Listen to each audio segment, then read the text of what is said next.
building a new app, how do you know when it's time to start charging your users? Welcome back to the Idea Supply Chain, where we take a look at where ideas come from and what makes them valuable. In today's video, I wanted to talk about knowing when to ask for payment. So, in case you haven't seen my previous videos or have any clue who I am or what I'm doing, I'm building on a new tool called MyAICoFounder, and it is the first product using this new Nexus architecture that I'm building out.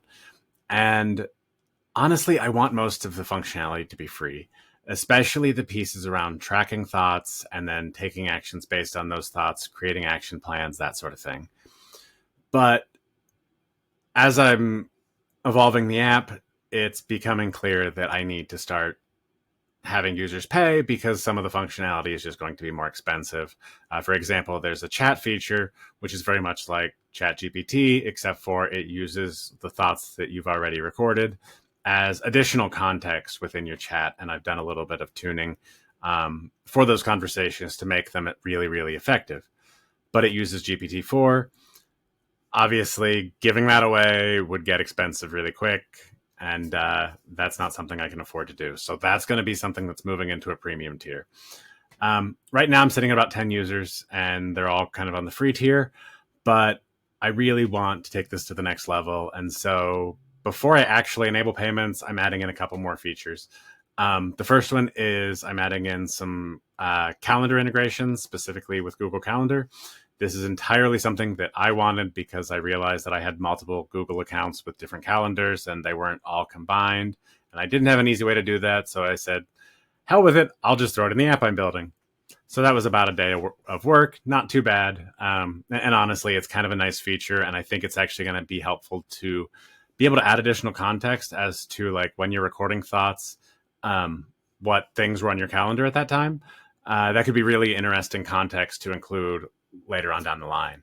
I'm also looking at other integrations based on user interviews. Some things I've heard are like Notion, Google Docs.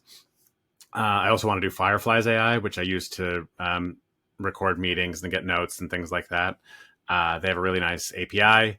So being able to pull information from that as well is something I'm going to be looking at.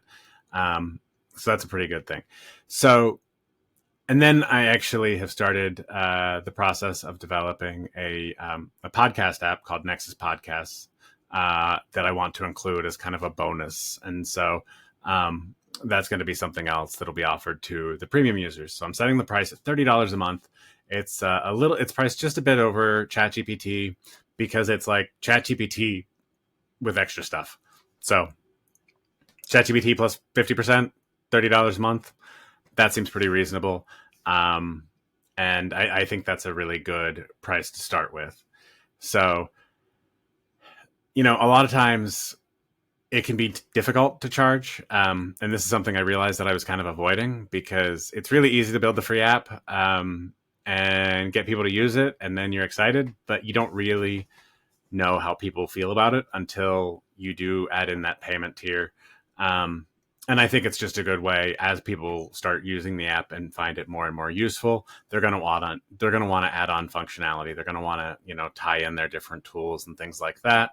They're going to want that chat feature just built in because it has all of that context available. So really it's about helping people collect all that context they need just by capturing their thoughts and then using that in a bunch of different ways. And so I think this really makes sense for a freemium model where I'm bringing people in for the free usage. And then as they get used to it, as they figure out the power of the app, then they're going to want to add in that paid functionality and really get the most possible out of it. So, I'm a little scared about doing that. It's something that is kind of tough. It's a good way to feel some rejection, but let's be honest. I've already faced rejection this week. Got hit out of the blue. Had an investor who I thought was on board. They seemed to really get the idea, seemed excited. And then all of a sudden we're like, yeah, actually we're going to pass. And so that was when I realized I was like, oh, I probably ought to start, actually making this a product and something that starts making money because, well, I thought I might have that extra money available. Turns out I don't. So let's just go ahead and add in that payment functionality. So the goal is to get that launched on Monday officially.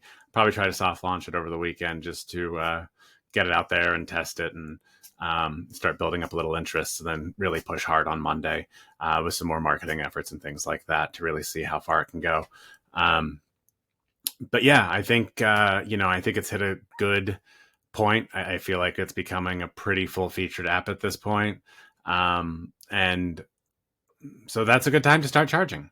It's more than just basic functionality, but it's really turning into a product now. So it's time to start treating it like one, and really making sure that people do have that ability to kind of upgrade their usage and build up the value of the platform, because that's really how it's going to grow and get bigger and hopefully turn into something really, really cool as time goes on. So excited to see how it evolves. So 2 weeks in, just about now.